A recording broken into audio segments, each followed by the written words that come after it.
Olá, saudações a todos, sejam bem-vindos ao nosso vídeo de atividades extensionistas do curso de Gestão de Partidos Políticos da Uninter.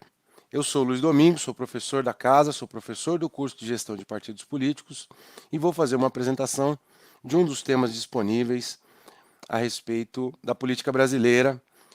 E é importante começar dizendo no que consiste a extensão universitária ou, como a gente nomeou aqui na Uninter, as atividades extensionistas.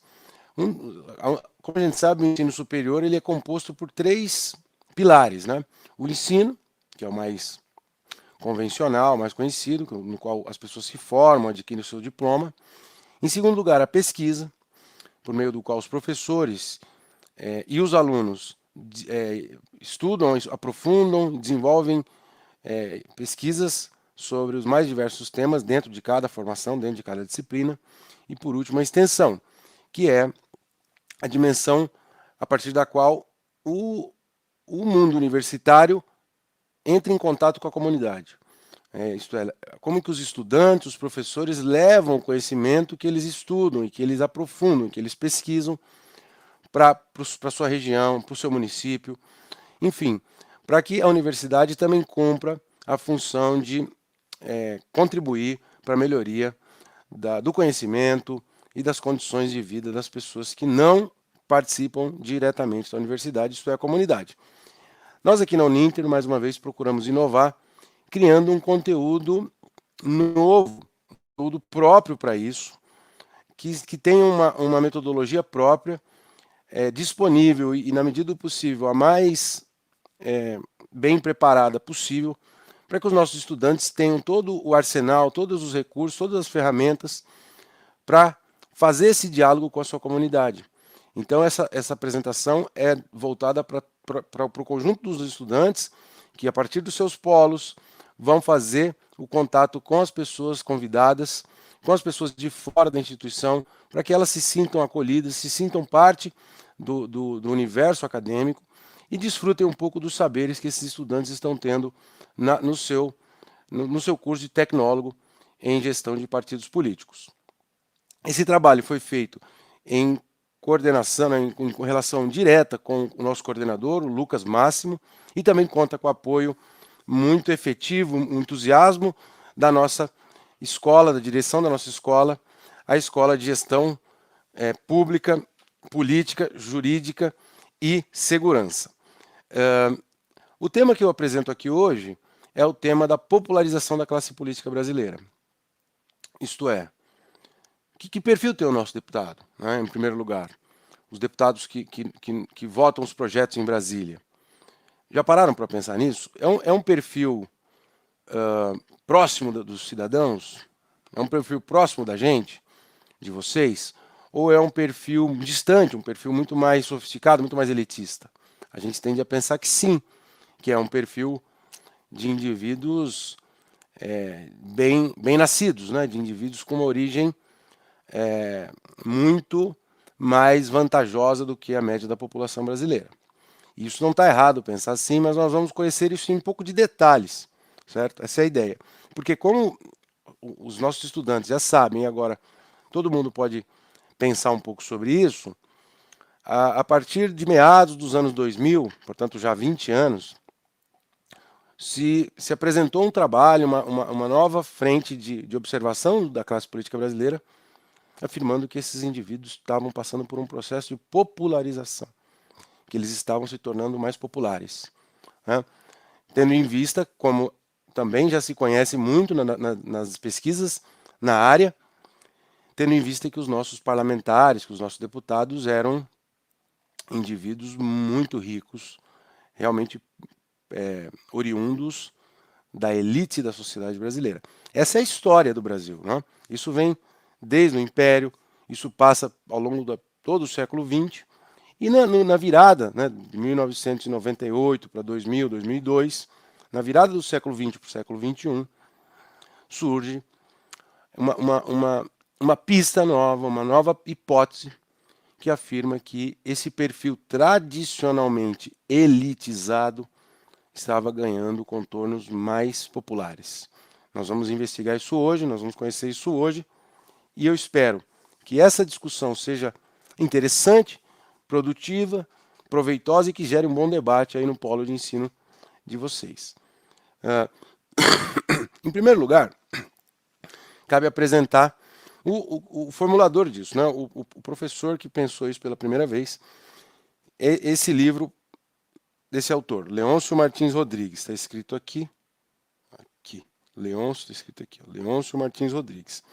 Esse professor fez um livro em 2002, que, antes de entrar propriamente no tema da popularização, que ele dizia o seguinte: os políticos brasileiros não são todos iguais do ponto de vista da sua origem, do ponto de vista de quais estratos, quais lugares da sociedade eles vinham. Existem empresários, existem professores, existem trabalhadores, existem uma variedade de indivíduos representando a sociedade no Congresso Nacional.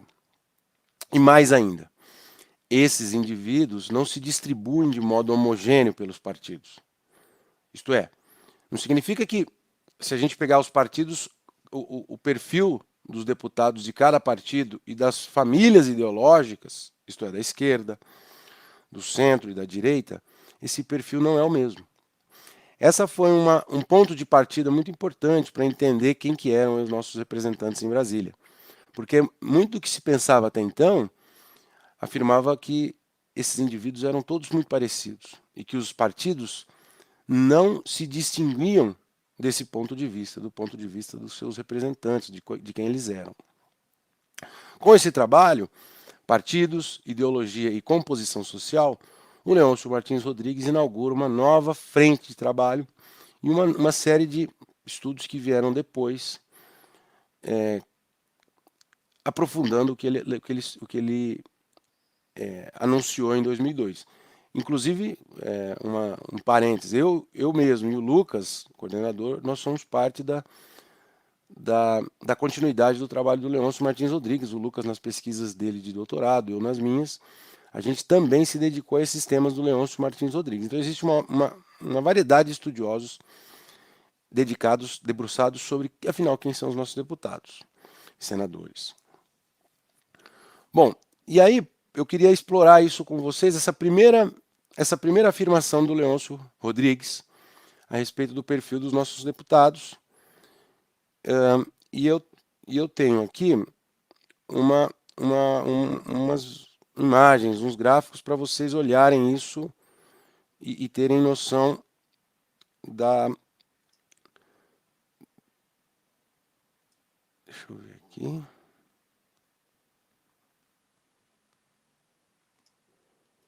Aqui está. Então, essa é uma apresentação curta que eu fiz para deixar isso um pouco mais claro. Então, aqui tem o título, uma pergunta, né? Popularização da classe política brasileira. O nosso curso, Tecnologia e Gestão de Partidos Políticos, informações da nossa instituição, da Uninter. Pois bem, a primeira afirmação do Leôncio Martins Rodrigues era essa de que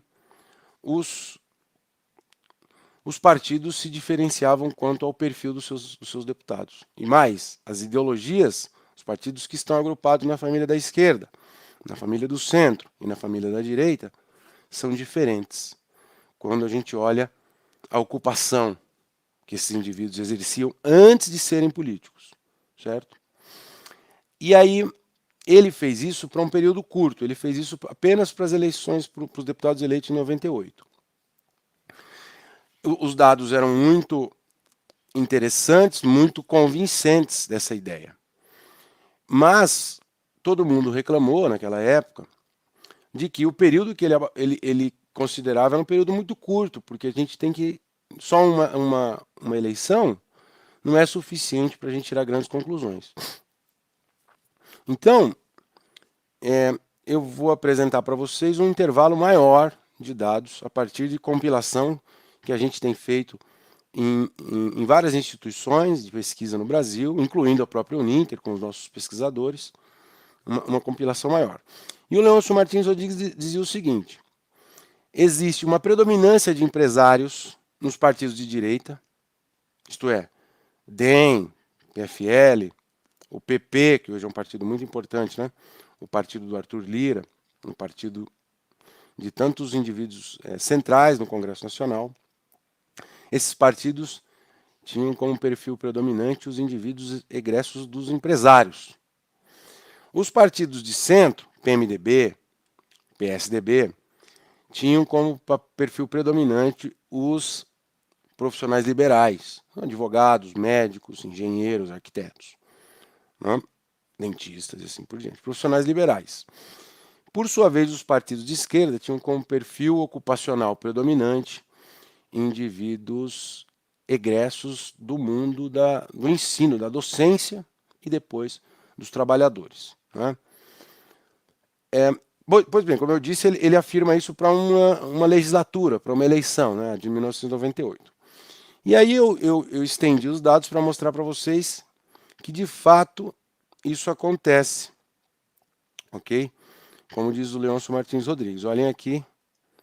Então, a primeira informação, eu peguei aqui o centro, né, na ocupação dos deputados federais de 1986 a 2014. Portanto, pegando todo o período democrático atual, já dão quase 30 anos. Né?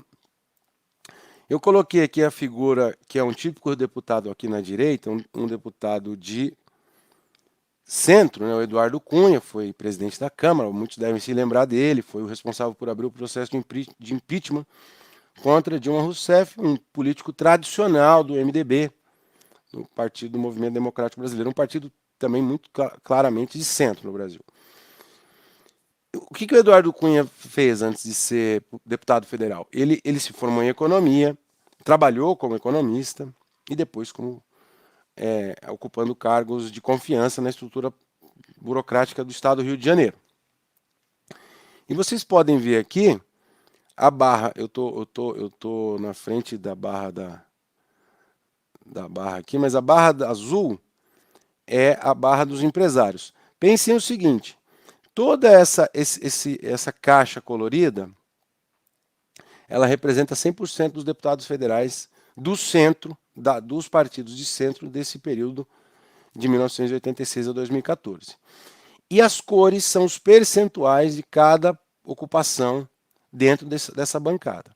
Aqui, a bancada que está à esquerda, em azul claro aqui, são os empresários. Os empresários são os maiores, a maior fatia ocupacional no conjunto dos deputados centristas. Depois, essa barra aqui, laranja, os profissionais liberais, que é o típico perfil do Eduardo Cunha, e aí vai diminuindo os grupos menores, funcionários públicos, em amarelo, magistério aqui em cinza, né, os professores, os políticos, isto é, aqueles que sempre só fizeram política na vida, nunca tiveram outra ocupação, em marrom. Azul clarinho, os comunicadores. Esse azul escuro, que parece um TR, aqui são os trabalhadores. E em verdinho ali, pastores, sacerdotes, padres. Então, a maior caixa aqui dentro de cor é a cor azul, que são os empresários. A segunda maior, os profissionais liberais. Então, o centro ideológico no Brasil tem como grupos fortes esses dois, né? E eu coloquei aqui o perfil do Eduardo Cunha, que é um típico representante dos profissionais liberais do centro, certo?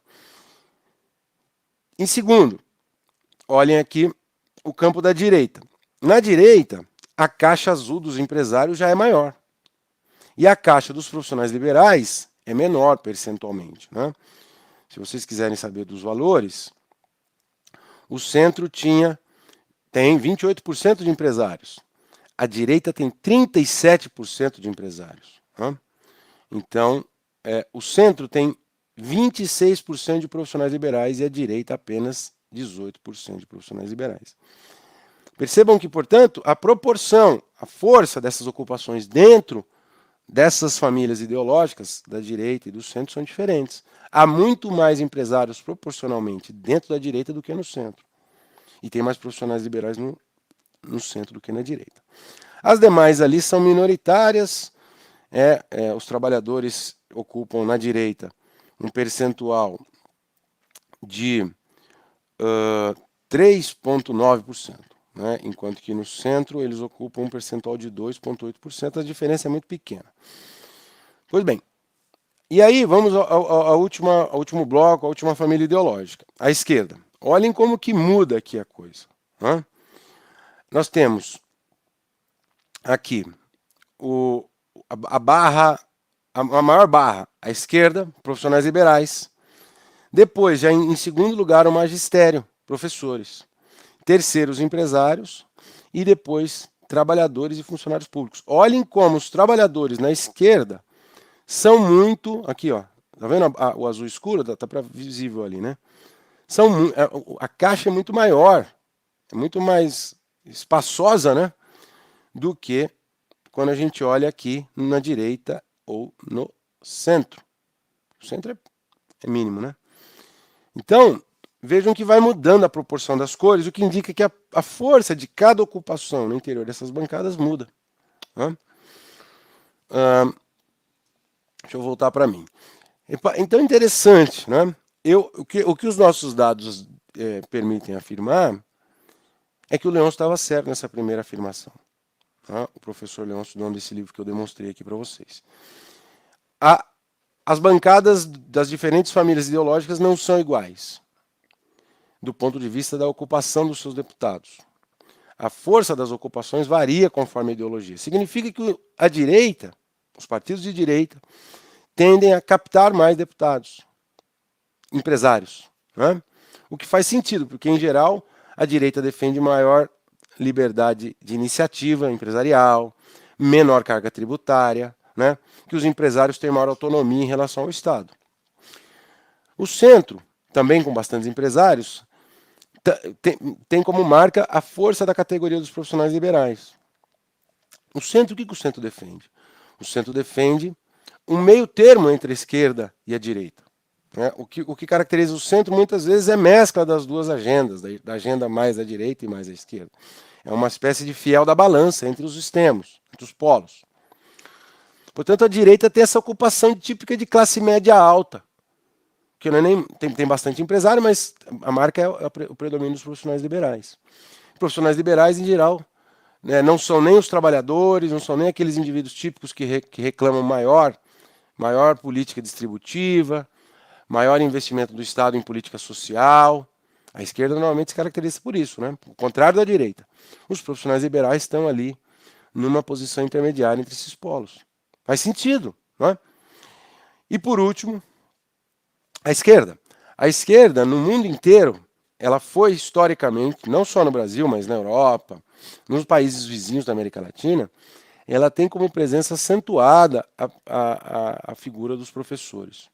Né? Professores, em geral, são indivíduos que defendem políticas de educação, investimento em política social, investimento em creche, investimento em assistência social e assim por diante. Portanto, há historicamente uma proximidade, por mais que os professores não sejam indivíduos eminentemente populares, né? Os professores em geral são parte daquilo que a gente chama de classe média, os professores são perto dos profissionais liberais, estão um pouco abaixo dos profissionais liberais do ponto de vista da renda, do ponto de vista do prestígio, mas estão de classe média, né? A maior parte, especialmente os professores de ensino superior. Professores de escolas básicas, em geral, têm perfil mais popular. Ali está incluído, nesse gráfico aqui, está incluído todos os professores. Historicamente, no mundo inteiro, e o Brasil demonstra ser parecido, os professores se aproximam dos trabalhadores ao escolherem partidos de esquerda. E a esquerda tem como ter o seu território de caça, o seu território de recrutamento dos seus quadros, dos seus candidatos, esses indivíduos, os professores e os trabalhadores. Isso ficou claro pelos nossos dados aqui, pelos nossos slides, certo? Olhem aqui. Deixa eu mudar essa visualização mais uma vez. Assim, ó, aqui, tá vendo? À esquerda, esse gráfico que está visível aqui, tem profissionais liberais como a maior categoria, magistério, empresários, trabalhadores. Olha a força dos trabalhadores. Ó. Muito diferente, por exemplo, da direita, que tem uma caixinha pequena para os trabalhadores e muito maior para os empresários, e também diferente do centro. Entenderam? É isso que eu gostaria de mostrar. Agora, para bom visualizador de gráficos, para quem gosta de detalhar, se vocês detalharem, Alguém pode falar assim, mas tem muito profissional liberal em todos os 3 times de partidos. O profissional liberal tá a faixa laranja ali, ela é significativa nos 3 blocos ideológicos. Tá certo. Os profissionais liberais também têm vantagens em todas as democracias. Os profissionais liberais são os indivíduos mais próximos de uma carreira política no mundo inteiro. Por exemplo, os advogados, que são formados aprendendo a lidar com a lei, são formados aprendendo a aprimorar a retórica, que é muito importante para a carreira política. Então, os profissionais liberais, também como, por exemplo, médicos ou então outros, engenheiros, eles desfrutam de um recurso que muitas dessas outras ocupações não têm, que é tempo livre. O fato é que, para vocês entenderem por que profissionais liberais está presente com tanta clareza nas 3 famílias, é porque o bloco, o grupo dos profissionais liberais, historicamente, tem espaço mais facilitado no mundo político por causa das suas habilidades, por causa dos seus recursos, por causa das suas características típicas. Então, sempre que vocês olharem as profissões dos deputados no mundo inteiro, na Argentina, no Chile, na França, nos Estados Unidos, os profissionais liberais são muito numerosos, ok? Então, os profissionais liberais, eles estão, em primeiro lugar, muito bem representados no centro, e depois na direita, mas também na esquerda. E isso não é uma bagunça brasileira. É assim que é no mundo. A gente olha para as categorias de extremo. Então a gente olha para os empresários. Muitos empresários na direita, menos na esquerda. Muitos trabalhadores na esquerda e menos na direita. O professor Leôncio Rodrigues, o autor da obra, quem idealizou isso, ele falava que não dá para pensar que os partidos vão ter os partidos não vão ter um exército de professores.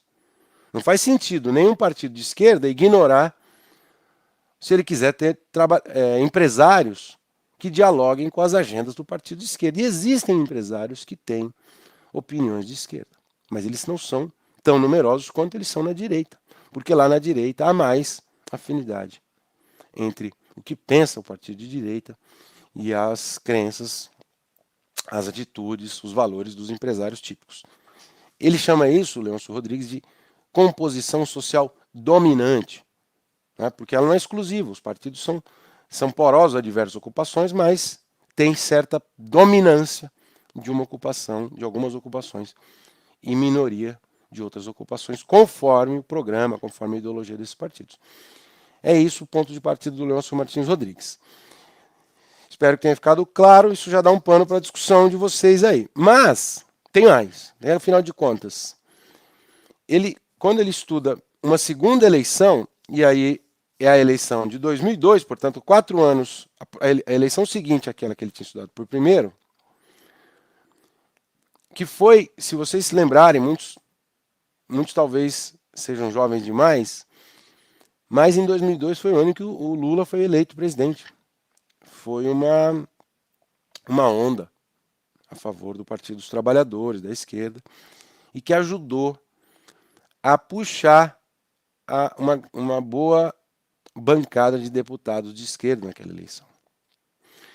Então, o Leôncio, a partir desse primeiro livro, falou, se a esquerda tem mais professores e mais trabalhadores, e a esquerda cresceu, é provável que os parlamentares de perfil docentes, trabalhadores em diferentes ramos da atividade ocupacional, trabalhadores da indústria, da fábrica, trabalhadores de serviços, trabalhadores rurais. Se o PT, que tem mais trabalhadores, aumenta a sua bancada, o número, a proporção, a fatia de indivíduos dessas categorias vai crescer no parlamento e, consequentemente, daí surge esse nome. Pode acontecer a popularização da classe política brasileira. Isso está nesse livro, que está aqui mostrado para vocês, Mudanças na Classe Política Brasileira, do mesmo autor, que é um livro que ele escreveu a partir da eleição de 2002 e foi publicado, se eu não me engano, em 2006. E aqui o Leôncio dizia claramente, ele falava assim, a popularização não é a entrada de indivíduos pobres, paupérrimos, muito pobres. Não é isso. É a entrada de indivíduos de um perfil social menos elitista, de indivíduos de classe média. É maior presença de indivíduos de classe média no parlamento, que são, em geral, professores e trabalhadores mais qualificados. Em geral, trabalhadores da indústria. Né? Trabalhadores da indústria têm uma condição econômica melhor do que trabalhador rural, claramente. Né? E do que trabalhadores de setores de serviço, como, por exemplo, de atividades sazonais. Né? Os trabalhadores de serviço também não têm a mesma remuneração e a mesma estabilidade que os trabalhadores da indústria. Então, muitas vezes, trabalhadores, eles claramente não são indivíduos da elite, né? Mas muitas vezes eles compõem o que a gente chama de classe média, ou o meio da pirâmide social. E é isso que o Leôncio Martins Rodrigues chamava de popularização. É um deslocamento do perfil do Congresso brasileiro, do topo da sociedade, mais para o meio da sociedade brasileira. E ele apresentou isso e ele afirmou categoricamente que isso aconteceu em 2002 com a expansão da bancada do PT, puxada pela eleição do Lula. Naquela eleição isso de fato aconteceu. Mas ele também tomou críticas dos outros pesquisadores, porque falavam, como você está falando em popularização, se esse é um processo que se deu em uma eleição? Quer dizer, se é um fenômeno. Para ser popularização mesmo, tem que ser algo que se dê em maior prazo. Tem que se dar em 3, 4 eleições. Perseguindo essa crítica, nós compilamos os dados para tentar observar isso do professor Leôncio. E ampliamos como os outros dados, só que aqui eu ampliei mais. Tá? Eu ampliei mais. Eu coloquei para 70 anos. Então, aqui diz o Leôncio, a frase dele. A classe política se populariza, seus deputados, né?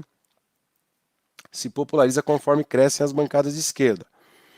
E eu e outros pesquisadores perguntamos, será mesmo? Será que isso acontece? E aí eu reuni os dados, mas deixa eu explicar claramente. Como existe um zigue-zague das ocupações ao longo do tempo, às vezes você tem aí um conjunto de 20 trabalhadores que se elegem num ano, e no outro ano você tem 10 trabalhadores. Né? Parece um salto e depois uma queda muito grande. Isso perturba a visualização de padrões. O que eu fiz? Eu transformei as ocupações, eu atribuí pontos de prestígio e de remuneração para as ocupações. A partir daquilo que a literatura de ocupações, os trabalhos, as pesquisas sobre ocupação no Brasil, sobre o mercado de ocupações afirmam. Atribuindo pontos, por exemplo, os trabalhadores mais humildes, em geral, são os trabalhadores rurais, né, nas categorias que estão disponíveis na classe política brasileira. Para eles eu coloquei nota 1, score, ou ponto 1. E a ocupação de maior prestígio, de maior reputação, né, de maior status, tanto econômico quanto de admiração dos outros, são os empresários, né? Ike Batista, os grandes empresários.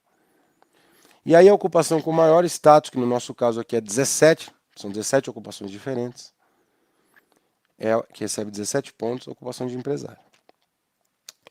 Eu dei o nome para isso de status ocupacional. Isso é, né, com status, que tamanho do status tem essa ocupação, e fiz a média disso para aproximadamente 70 anos. E aqui está o resultado. Status ocupacional dos deputados federais, está ali no título, de 1946, lá atrás, até 2014. E se vocês observarem aqui, nós temos uma linha preta ali, que é o status, a média desse status para toda a Câmara dos Deputados, para todo mundo. Né? Sai ali de um pouquinho menor de 13 e no final vai estar na posição parecida. A linha cinza abaixo é o desvio padrão, que não significa, não é algo relevante nesse momento. Mas vejam, o intervalo possível vai de 1, que é o score, né, pontuação mínima, até 17, que é a pontuação máxima. E a média dos valores dentro dessa distribuição. A média para todos os deputados, sem fazer diferença entre esquerda e direita, é alta. Está sempre perto de 13, 14. Num intervalo que vai só até 17. Quer dizer, está bem mais perto do topo do que da base, né? Significa, portanto, que esse status é historicamente médio para alto, eu diria alto. E que ao longo desse intervalo muito longo, as mudanças são muito frágeis, né? Não são bruscas, né? Você não vê uma queda para baixo. Há uma queda muito leve, exatamente bem aqui no pico para baixo, que chega perto de 11, que é em 2002, exatamente o ano que o Leôncio estudou. Por isso que o livro dele levou ele a essa hipótese, porque naquela eleição foi o ano em que o PT teve maior sucesso. Não foi a maior bancada do PT. O PT teve bancadas maiores depois. Mas foi o ano em que o PT conseguiu, com uma grande bancada, eleger indivíduos realmente de perfil popular. E eu tinha colocado nas imagens lá, para ilustrar os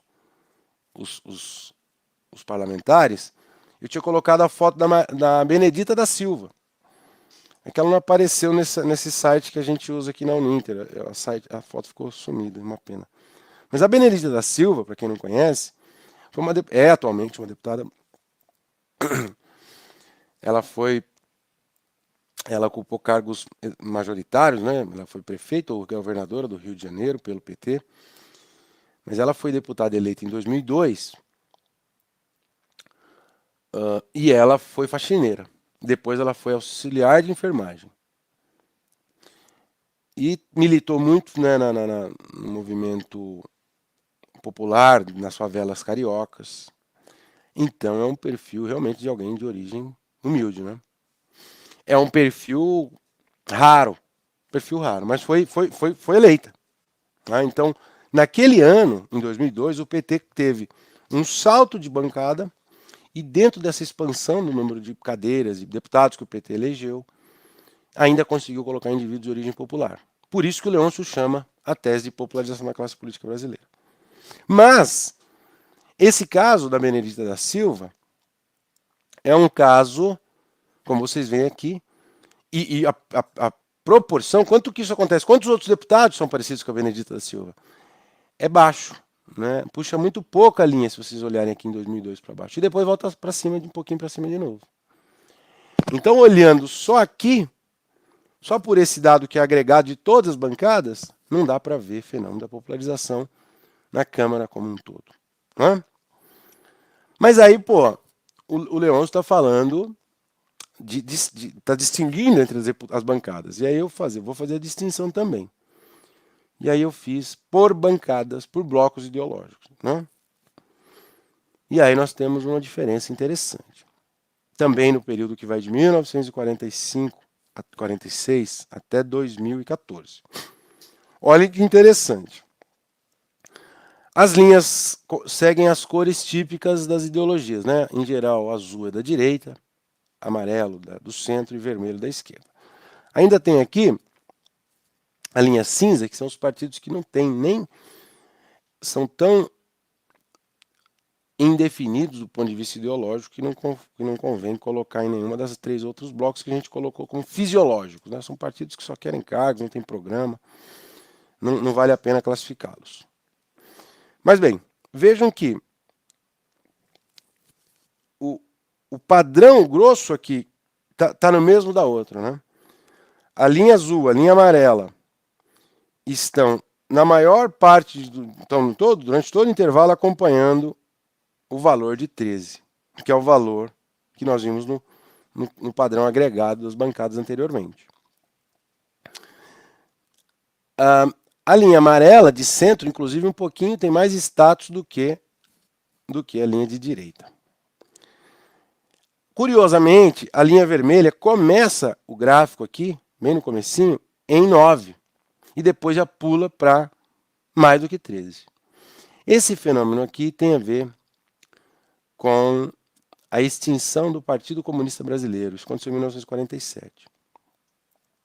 Depois, quem tiver interesse, vale a pena consultar o Partido Comunista Brasileiro, que foi formado em 1922, lá atrás. Era um partido que, de fato, se organizou no mundo do trabalhador. Foi capaz, deixa eu voltar para mim aqui, foi capaz de mobilizar, de organizar trabalhadores ferroviários, trabalhadores metalúrgicos, trabalhadores de olaria, da área de construção civil. Então, o PCB foi um partido, o Partido Comunista Brasileiro, foi de fato um partido que conseguiu, provavelmente como nenhum outro na nossa história, chegar perto do trabalhador. Né? Conversar com esse trabalhador, filiar esse trabalhador, candidatar esse trabalhador e eleger esse trabalhador. Por isso que o perfil está perto de 9 ali, porque tinha dentro do Partido Comunista tinha indivíduos de origem realmente popular, em boa quantidade. Tanto que é o valor mais para baixo de todo o período, 9. Né? Por que é 9 e não 3, já que a nota dos trabalhadores é 1, 2? Porque é na média, né? Então dentro do PCB você tem indivíduos como, por exemplo, o Marighella, que foi deputado do PCB, né? Famoso Marighella, tem filme recentemente. O Marighella era militar. Militar tem um prestígio, um salário maior. Então, nessa mistura desses valores, a nota do PCB era 9. Como o PCB foi extinto, em 47, na eleição seguinte, na eleição de 50, aqueles deputados saíram do Congresso. Né? E aí os outros partidos de esquerda, em geral o PTB, que era um partido de funcionários públicos, o Partido Trabalhista Brasileiro, está com o status ocupacional lá em cima. E a esquerda segue um padrão meio próximo aqui, até 66, porque em 66 acaba o pluripartidarismo durante a ditadura militar, né, se extingue o PTB, se extingue todos os partidos e se criam dois partidos, um partido de apoio ao regime, a Arena, e o partido de oposição ao regime, o MDB. A Arena azul, de direita, o MDB amarelo, do centro. Então nós não temos vermelho porque simplesmente não tinha partido de esquerda durante o intervalo da ditadura. E aí os dois que existiram, Arena e MDB, azul e amarelo, seguem ali a linha no valor básico de 13. Aí a partir da década de 80, 82, quando se reabre o sistema político e pode se criar novos partidos, surge de fato, retorna para o partido de esquerda. É aqui nós temos de fato uma diminuição do status ocupacional no interior dos partidos de esquerda. Que a linha vermelha, lá em 82, no meio do gráfico, começa com esse valor de 10, 11, 10 e cai um pouco, depois vai subindo. Mas olha que interessante. Isso é o que eu queria destacar com vocês. A partir de 2006 e 2010, e depois, especialmente em 2014, a linha do PT, ou melhor, a linha dos partidos de esquerda, né, a média dos partidos de esquerda, do qual o PT é o protagonista, é o mais numeroso, né, ela começa a subir. O que isso quer dizer? Quer dizer que o próprio PT começou a priorizar entre os seus candidatos e, de fato, conseguir eleger deputados com perfil menos popular, mais próximo de um perfil típico dos políticos brasileiros. Certo? Então, se a gente achar que esses dados estão corretos, eu acho que eles estão, porque eu trabalhei neles durante muito tempo, o fato que aconteceu em 2002 foi, portanto, entrada de muitos deputados com perfil popular, como a Benedita da Silva, foi algo muito menos frequente, foi mais isolado. Né?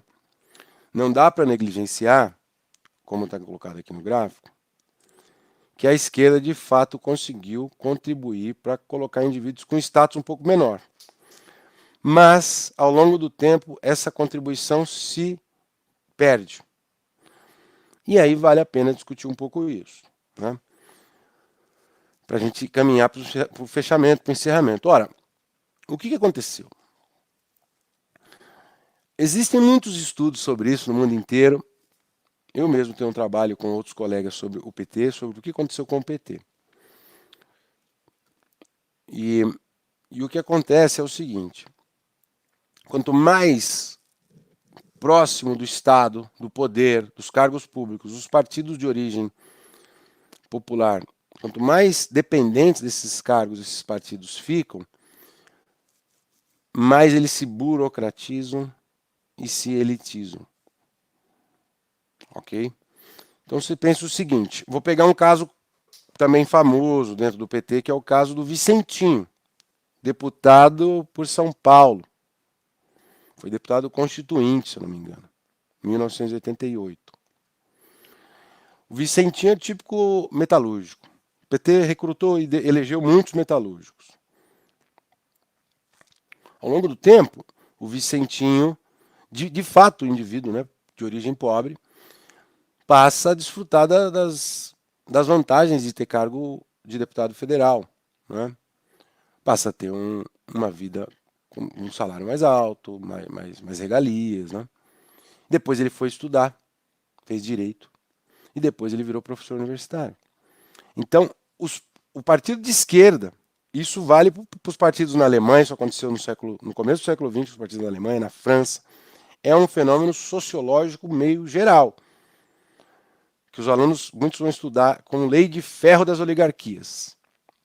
Quanto mais o partido se profissionaliza e fica mais próximo do poder e ocupa mais cargos públicos, mais ele transforma parte dos seus dirigentes em indivíduos de padrão de vida alto. Eles se elitizam. Isso é uma explicação. Segunda explicação. O próprio PT, quanto mais poderoso ele ficava, mais ele atraía indivíduos de outros mundos sociais. Por exemplo, empresários. Hoje o PT conta com uma grande fatia de empresários que não acontecia lá em 1990, quando ele tinha mais proximidade dos sindicatos. Então, o que a gente pode concluir é que o sistema político brasileiro ele não facilita a vida. O sistema político brasileiro, que tem eleições, primeiro, tem uma tradição de ter domínio de indivíduos de perfil social elitista, do centro, da direita. Segundo, é um sistema político muito competitivo e que tem muita dependência dos recursos econômicos, do capital econômico, né? De financiadores de campanha, até quando o financiamento de privado, de empresas privadas era permitido, foi proibido em 2015. Quanto mais dependente o sistema é desses recursos, dos recursos econômicos, menor a chance para quem é de origem popular. Pior a sorte desse indivíduo. E, finalmente, a própria lógica intrapartidária dentro dos partidos dificulta que os indivíduos de origem popular consigam se manter atraentes para esses partidos. Né? A história do PT conta isso claramente. Então, ao longo dos 70 anos que a gente observou, a história não é uma história estática. Não dá para dizer que sempre foi o mesmo perfil, como nós estávamos perguntando lá no começo. Não. O Congresso brasileiro é um congresso heterogêneo. Ele tem uma bela variedade de ocupações. Pega desde professores, alguns trabalhadores, uma minoria, até indivíduos de classe média, dentistas, advogados, empresários, comunicadores, pastores. É uma diversidade importante. Mas não é um ambiente de fácil acesso para indivíduos de origem popular. É um ambiente mais franqueado, mais acessível para indivíduos ou de classe média alta ou da elite. Ok? Essa é a conclusão. E aí, portanto, nessa segunda dimensão, respondendo à pergunta original, se de fato acontece a popularização da classe política brasileira, a resposta é negativa. Não, ela não acontece. Por quê? Porque isso foi um fato que se deu em algumas eleições, mas sempre que a esquerda, as bancadas de esquerda, conseguiam eleger deputados de origem popular, tinha lá nas outras famílias ideológicas indivíduos de perfil mais elitista, ou a própria esquerda caminhava para aquela direção. Esse perfil que acontece lá em Brasília é o parâmetro para a gente estudar outros níveis de governo. O nível estadual, as assembleias legislativas, ou o nível municipal, as câmaras de vereadores. Nesses níveis, os níveis subnacionais, é muito mais provável existir indivíduos de origem mais popular, portanto, poderes legislativos mais populares, né, com perfil de popularização, como diria o Leôncio. Mas isso cabe às pesquisas estabelecer. A gente não tem esses dados, na verdade esses dados estão à disposição no TSE, é preciso compilá-los e é preciso examiná-los. Algumas hipóteses dizem que nas câmaras de vereadores existem muitos mais indivíduos tipicamente de origem popular. Por quê? Porque daí o cargo é menos, depende de menos dinheiro, né? Não chega, a campanha não custa milhões de reais como acontece para Brasília. Os indivíduos em geral têm perfil mais popular. Cabe a estudar. É possível que vocês possam fazer isso, é possível que vocês possam debater isso no polo a respeito da Câmara de Vereadores de vocês. Se ela se popularizou, para quem tem boa memória política, se é possível levantar os dados dessas câmaras de vereadores, para ver se nos últimos 20 anos, nos últimos 5, 10, 20 anos, elas passaram pelo processo que nós denominamos aqui de popularização. Eu acredito que é mais fácil visualizar e encontrar popularização nos níveis subnacionais do que no nível em Brasília, pelas razões que eu falei. Acho que vocês, não sei se isso faz sentido para vocês, acho que essa pode ser uma questão que vocês possam debater aí no polo, para que vocês possam explorar esse tema, caso seja do interesse da plateia, dos alunos, daqueles que assistiram essa apresentação. Eu espero que tenha sido legal, que tenha sido útil, que tenha sido, enfim, proveitoso passar um tempo que saiu um pouco do meu plano, extrapolou aqui em quase 15 minutos, passar 45 minutos assistindo o que eu falei. É isso. Espero que o trabalho dos nossos estudantes aí com vocês convidados, com a comunidade, seja um trabalho agradável, seja uma oportunidade legal de conhecer o que a gente está fazendo, se interessar pelo perfil dos nossos congressistas, porque disso também depende da nossa democracia, que a gente saiba quem que ele é, saiba quem que os partidos estão recrutando, que perfil é esse, que perfil te agrada, isso é uma questão, que perfil a gente deve procurar representar em Brasília. É isso, um abraço a todos e até a próxima.